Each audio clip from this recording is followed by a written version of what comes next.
अस्सलाम वालेकुम बच्चों, क्या हाल चाल है? क्या ठीक होंगे? आज हम स्टार्ट करेंगे इलेक्ट्रोकेमिकल सेल, गैल्वानिक सेल और वोल्टिक सेल। ये तीन नाम मैंने क्यों लिए हैं? क्योंकि ये तीन नाम इसके ही हैं। मतलब इलेक्ट्रोकेमिकल सेल को हम गैल्वानिक सेल भी कहते हैं और वोल्टिक सेल भी कहते हैं। इलेक्ट्रोकेमिकल सेल है क्या, गैल्वानिक सेल क्या है, वोल्टिक सेल क्या है? एक ही बात है तीनों की, एक ही नाम है तीनों का। वोल्टा अपने नाम से दिया था तो इसलिए इसका नाम वोल्टिक सेल है। इसको गैल्वानिक सेल भी बोलते हैं, इसको इलेक्ट्रोकेमिकल सेल्स भी बोलते हैं। इलेक्ट्रोकेमिकल सेल में दो बातें हैं, दो नाम है, इलेक्ट्रिसिटी और केमिकल एनर्जी की बात हो रही है। तो इलेक्ट्रोकेमिकल सेल है क्या? A cell in which conversion of chemical energy into electrical energy.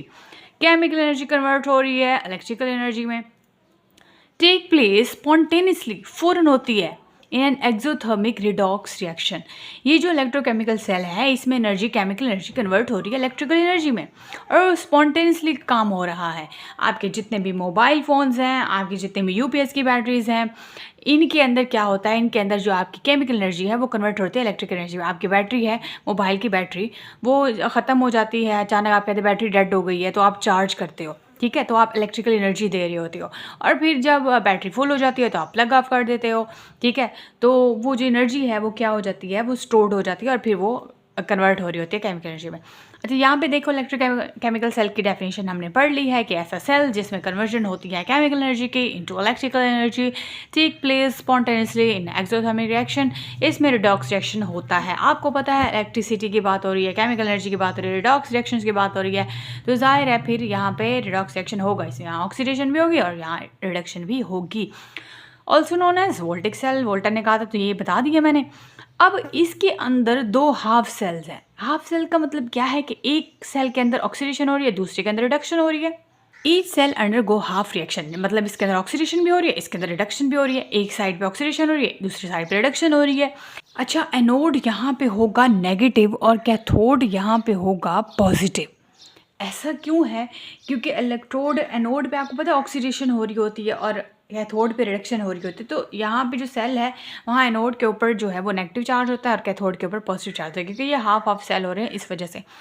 तो यहाँ पे स्पॉन्टेनियसली ट्रांसफ़र हो रहा होता है इलेक्ट्रॉन्स का, और इसको हम डैनियल सेल भी बोलते हैं। इसका मतलब है, इसको मैंने स्टार्टिंग में ऐड करना था, इसको डैनियल सेल भी बोलते हैं, इसको गैल्वानिक सेल भी बोलते हैं, इसको इलेक्ट्रोकेमिकल सेल भी बोलते हैं, इसको वोल्टिक सेल भी बोलते हैं।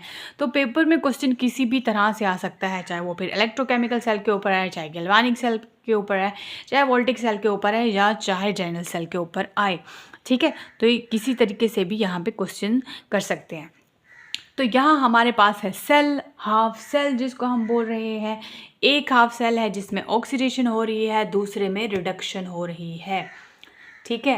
तो यहाँ किसी बच्चे ने मुझे कहा था कि आप ना बोर्ड के ऊपर पीछे रखा करें कैमरा, तो इस वजह से मैंने ये स्टैंड बाय किया हुआ है, तो इसलिए मैंने यहाँ पे ट्राइपॉड यूज़ किया हुआ है। तो यहाँ पे आपका है cell, electrochemical cell, galvanic cell, voltaic cell, Daniel cell, ठीक है। तो यहाँ पे जो है, क्योंकि हाफ हाफ सेल है, एक सेल में ऑक्सीडेशन होती है, एक सेल में रिडक्शन होती है, मतलब एक ऑक्सीडेशन करता है और दूसरा रिडक्शन करता है। अब ये जो एनोड वाली साइड है ना, यहाँ पे है इलेक्ट्रोड, वो है एनोड, और यहाँ पे इलेक्ट्रोड है वो है कैथोड। यहाँ पे जहाँ पे ऑक्सीडेशन हो रही है, जहाँ पे एनोड लगा हुआ है, वहाँ जो रॉड लगी हुई है, वो जो रॉड है वो है जिंक की रॉड, जिंक यहाँ पे लगे हुए हैं। और अंदर जो यहाँ पे जिसके अंदर ये रॉड डिप है ना जिंक वाली, इसके अंदर जो सोल्यूशन है वो है जिंक सोल्यूशन, यानी ZnSO4 जिंक सल्फेट का है। यहाँ पे सोल्यूशन में जिंक भी तैर रहे होते हैं, सल्फेट SO4 नेगेटिव भी तैर रहे होते हैं। जबकि जो दूसरा सेल है वहाँ देखें तो वहाँ पे जो रॉड है कैथोड के ऊपर वो कॉपर की बनी हुई है, वहाँ पे जो सोल्यूशन नीचे है वो कॉपर सल्फेट का है। इस सोल्यूशन में Cu2 नेगेटिव, यहाँ पे कॉपर भी तैर रहे होते हैं, यहाँ पे SO4 नेगेटिव भी तैर रहे होते हैं। कॉपर सल्फेट वाला सोल्यूशन है तो SO4 जाहिर है SO4 नेगेटिव भी होंगे, Cu2 पॉजिटिव भी होंगे। और ये जो जिंक वाला है जहाँ पे Zn2 पॉजिटिव और SO4 नेगेटिव तैर रहे होते हैं इसके सोल्यूशन के अंदर। अब ये जो ऊपर लगा हुआ है ये, इसको बोलते हैं हम वोल्ट मीटर। ये क्या करता है, ये आपका करंट मेजर करता है जब आप इस प्रोसेस को जब आप स्टार्ट करोगे। अब यहाँ पे आपका सेल बना हुआ है। अब ये जो सेल है, अब इसकी ड्राइंग आपको पता है मेरी ड्राइंग बहुत अच्छी है, तो इसलिए आपको ड्राइंग मेरी नज़र आ रही है, मेरी ड्राइंग जो कि बहुत अच्छी है। हाँ, पहले बहुत अच्छी होती थी, लेकिन अब ये देख लें ड्राइंग है मेरी, बस ऐसे ही है, देख लें। तो यहाँ पे एक रॉड हमारे पास जिंक वाला है, जिसके अंदर सोल्यूशन मैंने पहले बताया है, जिंक सल्फेट वाला है, ZnSO4 टू नेगेटिव। और दूसरी जो है रॉड, दूसरी साइड जो है कैथोड वाली है, वहाँ पे जो रॉड लगा हुआ है वो कॉपर का है, और नीचे जो सोल्यूशन है वो CuSO4 टू नेगेटिव का है। और ये जो वोल्ट मीटर है यहाँ पे ये चेक करता है करंट कितना पास हो रहा है, वोल्टेज बताता है। अब होगा क्या, अब हम इसको जब कनेक्ट करेंगे ना, जब ये प्रोसेस स्टार्ट होगा, तो यहाँ पे देखें Cu2 पॉजिटिव जो है वो half cell is connected to Zn2 positive zinc half cell. ये जो जिंक वाले हैं, अब ये जिंक वाला रॉड है और ये कॉपर वाला रॉड है। ये एक हाफ सेल है जिसमें जिंक वाला रॉड है, ये दूसरा हाफ सेल है जिसमें कॉपर वाला रॉड है। ये कनेक्टेड है एक मेटालिक वायर से। जैसे वोल्टेज अप्लाई होगा तो ये दो हाफ सेल्स के दरम्यान हम वोल्ट मेजर करेंगे वोल्ट मीटर के थ्रू। ठीक है, वोल्टेज जैसे अप्लाई होगा, करंट अप्लाई होगा, तो वोल्ट मीटर हमें बताएगा, हम फ़ौरन मेजर कर लेंगे वो करंट। अब यहाँ पे देखिए वोल्ट मीटर की बात होगी तो मेटालिक रॉड जो है, जो मेटल रॉड है, एक जिंक वाली और कॉपर वाली अभी बताई है, वो कनेक्ट होगी वायर के साथ in each half cell to high resistance volt meter. वो जो वोल्ट मीटर लगा हुआ है बड़ा हाई रेजिस्टेंस है, और यहाँ पे ये वायर के साथ दोनों कनेक्टेड हैं। एक ये हाफ सेल वाली रॉड कनेक्टेड है और ये दूसरे हाफ सेल वाली रॉड कनेक्टेड है वायर के थ्रू। अब होगा क्या, इलेक्ट्रॉन्स फ्लो करेंगे एक्सटर्नल सर्किट ऑफ मेटल। अब इलेक्ट्रॉन्स फ्लो करेंगे कहाँ पे, यहाँ पे जो जिंक है ना, जिंक Zn2 पॉजिटिव। अब जिंक यहाँ से फ्लो करेंगे, इसके जो इलेक्ट्रॉन्स हैं, जिंक अपने इलेक्ट्रॉन लॉस करेगा, तो यहाँ पे इलेक्ट्रॉन्स फ्लो करके यहाँ पे आएंगे कैथोड पे। तो यहाँ पे देखें विद, अब यहाँ पे एक लाइन है कि electrons flow from external circuit of metal, जहाँ से इलेक्ट्रॉन फ्लो होके इस साइड पे जाएंगे कैथोड वाली साइड पे। तो यहाँ पे एक लिखा हुआ है कि जो लेस होगा ना, लेस पॉजिटिव, ठीक है, जो ज़्यादा इलेक्ट्रोनेगेटिव होगा, ज़्यादा जो मोर नेगेटिव आइंस होंगे ना, ये जो नेगेटिव आइंस हैं ये उस साइड पे जाएंगे जहाँ पे नेगेटिव आइंस कम है। जो मोर नेगेटिव है वो कहाँ जाएंगे, जहाँ पे लेस नेगेटिव है। मोर नेगेटिव का मतलब है कि वहाँ पॉजिटिविटी कम है, का लेस नेगेटिविटी का मतलब है कि वहाँ पॉजिटिव ज़्यादा है। जहाँ पे नेगेटिव चार्ज ज़्यादा है वहाँ पॉजिटिव चार्ज कम है, जहाँ पॉजिटिव चार्ज ज़्यादा है वहाँ नेगेटिव चार्ज कम है। तो इलेक्ट्रॉन जो है वो नेगेटिवली चार्ज है, ज़्यादा से ज़्यादा इलेक्ट्रॉन जाएंगे उस साइड पे जहाँ पे कम नेगेटिव चार्ज है, मतलब जहाँ ज़्यादा पॉजिटिव चार्ज है। ये यहाँ पे ज़्यादा पॉजिटिव चार्ज थे तो यहाँ पे ज़्यादा नेगेटिव चार्ज इस साइड पे आएंगे। फॉर एग्ज़ाम्पल कॉपर है और ये दो इलेक्ट्रॉन है, ये जो हमने रिडक्शन के लिहाज से देखना है तो Cu2 पॉजिटिव और 2 नेगेटिव जो है ये किस में, फिर ये दो इलेक्ट्रॉन लेके कॉपर जो है, ये कॉपर यहाँ पे बनते जाएंगे। यहाँ जो रिडक्शन पोटेंशियल है वो होगा 0.34 प्लस 0.34 वोल्ट होगा। और जिंक जो है यहाँ पे दो इलेक्ट्रॉन लेकर जिंक में कन्वर्ट होगा, ज़्यादा नेगेटिव वाले लेस नेगेटिव की तरफ जाएंगे। तो ये जो जिंक है ये ज़्यादा नेगेटिव वाले थे, तो ये लेस नेगेटिव जो कॉपर है उसकी तरफ जाएंगे। दोनों का रिडक्शन पोटेंशियल है। ये वहाँ पे नेगेटिव चार्ज लिखने का भी यही मकसद था, और भी बहुत सारे हैं, लेकिन अभी ये सुन लें कि यहाँ पे हमने रिडक्शन पोटेंशियल के लिहाज से देखना है, और ये सेल भी रिडक्शन पोटेंशियल के लिए बनाया गया है। तो यहाँ फिर क्या होगा, जिंक जो है वो अपने दो इलेक्ट्रॉन निकाल लेगा, क्योंकि जिंक को देने की आदत है, ठीक है। तो क्योंकि जिंक को जो इलेक्ट्रॉन लूज़ करने की आदत है, तो जिंक जो है कन्वर्ट हो जाएगा Zn2 पॉजिटिव में, दो इलेक्ट्रॉन निकाल देगा। ऑक्सीडेशन पोटेंशियल इसका होगा 0.76। तो यहाँ पे कुछ इस तरह हमने बनाना है, Zn2 पॉजिटिव फिर ये कन्वर्ट हो जाएगा जिंक में, और Cu2 पॉजिटिव कन्वर्ट हो जाएगा Cu में, ठीक है। तो ये इस लाइन का मैंने आपको समझा दिया है। और यहाँ सल्फेट आयन सबसे ज़्यादा बनना शुरू हो जाएंगे, क्योंकि यहाँ से नेगेटिव चार्ज निकल के यहाँ पे आ रहे हैं, तो इस वजह से यहाँ पे सल्फेट आयन जो है SO4 टू नेगेटिव जो है वो बहुत ज़्यादा यहाँ पे कैथोड वाली साइड पे होते जाएंगे। अब यहाँ पे सॉल्ट ब्रिज की हम बात करेंगे। सॉल्ट ब्रिज क्या काम करती है, सॉल्ट ब्रिज यहाँ पे क्या काम करेगी, सॉल्ट ब्रिज का काम है इस इलेक्ट्रिकल सेल में, ये क्या करेगी, ये दोनों हाफ सेल्स के दरमियान जो इलेक्ट्रॉन्स का बैलेंस है, आइंस का बैलेंस है, वो ये मेंटेन करती है। ज़्यादा इलेक्ट्रॉन्स यहाँ पे आने नहीं देती, मतलब इन दोनों में आइंस का बैलेंस जो है ये मेंटेन रखेगी, ठीक है। और ये मूवमेंट ऑफ इलेक्ट्रॉन्स को अलाउ नहीं करने देगी कि सारे इकट्ठे एक साइड पे इकट्ठे हो जाए। तो अगर यहाँ पे इलेक्ट्रॉन्स ज़्यादा होना शुरू हो गए ना, क्योंकि एक्यूमुलेशन जहाँ पे ज़्यादा होना शुरू हो जाती है, तो ये उनको भेज देती है वापस इसके थ्रू, वापस यहाँ पे नेगेटिव चार्ज को वापस यहाँ पे भेज देती है। तो ये यू शेप ब्रिज है, यहाँ पे देखें तो ये यू शेप ब्रिज है जो कि बनी हुई है फ़िल्टर पेपर की। आपको पता है फ़िल्टर पेपर पोरस होता है या इनर्ट पोरस मटेरियल की, जो कि सोक्ड होता है KNO3 पोटाशियम नाइट्रेट सोल्यूशन होता है, सैचुरेटेड सोल्यूशन, या ये उसके अंदर उस मटेरियल के अंदर ये सोक होती है। या तो ये बनी होगी फ़िल्टर पेपर की, पोरस मटेरियल की, या फिर ये ऐसे मटेरियल की बनी होगी जो कि पोरस होगा, लेकिन वो ऐसे सोल्यूशन के अंदर होगी जो कि सोक होगा KNO3 वाले सोल्यूशन में।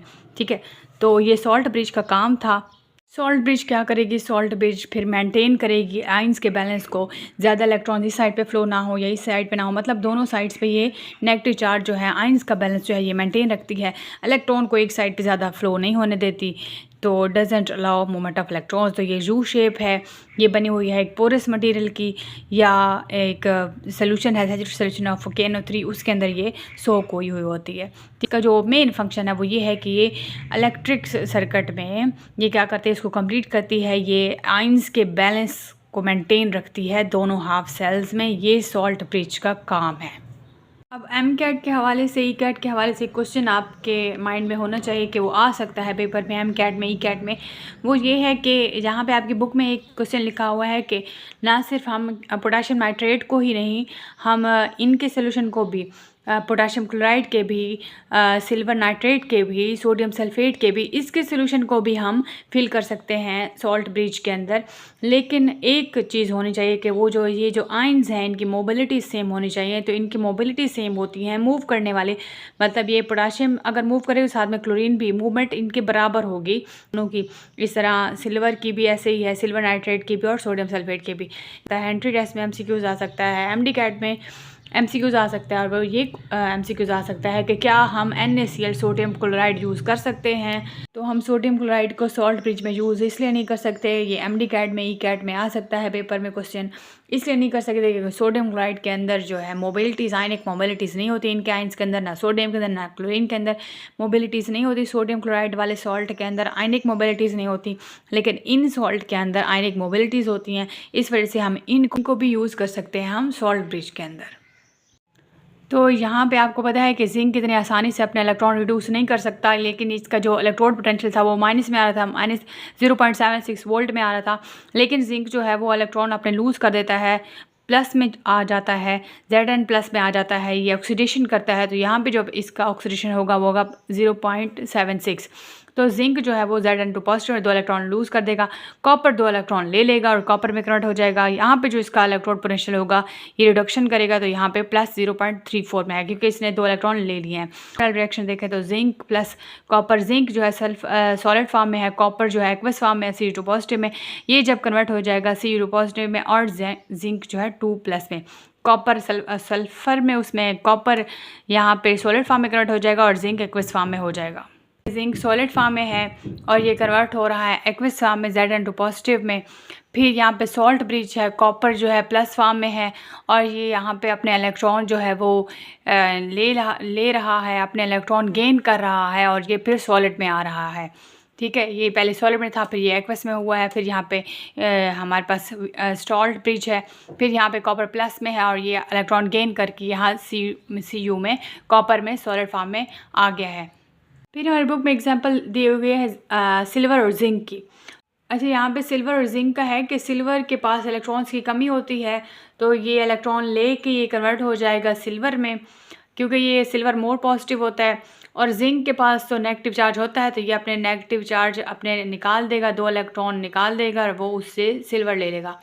तो जिंक पहले सॉलिड फॉर्म में था, फिर ये अपने आयनाइज हो गया है, Zn2 पॉजिटिव में कन्वर्ट हो गया, अपने आयंस में कन्वर्ट हो गया एक्वस सोल्यूशन में। फिर सिल्वर प्लस चार्ज में है, सिल्वर के पास कमी है, तो ये अपने 2 इलेक्ट्रॉन ले लेगा। यहाँ पे जिंक है सॉलिड फॉर्म में और ये कन्वर्ट हो गया है आयन फॉर्म में। फिर यहाँ पे सॉल्ट ब्रिज है, सिल्वर के पास 2 इलेक्ट्रॉन्स की कमी है, ये 2 इलेक्ट्रॉन जिंक से ले लेगा और सिल्वर में कन्वर्ट हो जाएगा। यहाँ तक कोई मसला ज़रूर पूछिएगा। वीडियो अच्छी लगे तो लाइक कमेंट शेयर जरूर कर दें। मिलते हैं नेक्स्ट लेक्चर में। कोई फीडबैक देना चाहें, कोई टॉपिक आपको मुश्किल लगे तो पूछ सकते हैं, उसके ऊपर वीडियो बन जाएगी। मिलते हैं नेक्स्ट लेक्चर में, अपना ख्याल रखिएगा। Thank you so much. अल्लाह हाफिज़।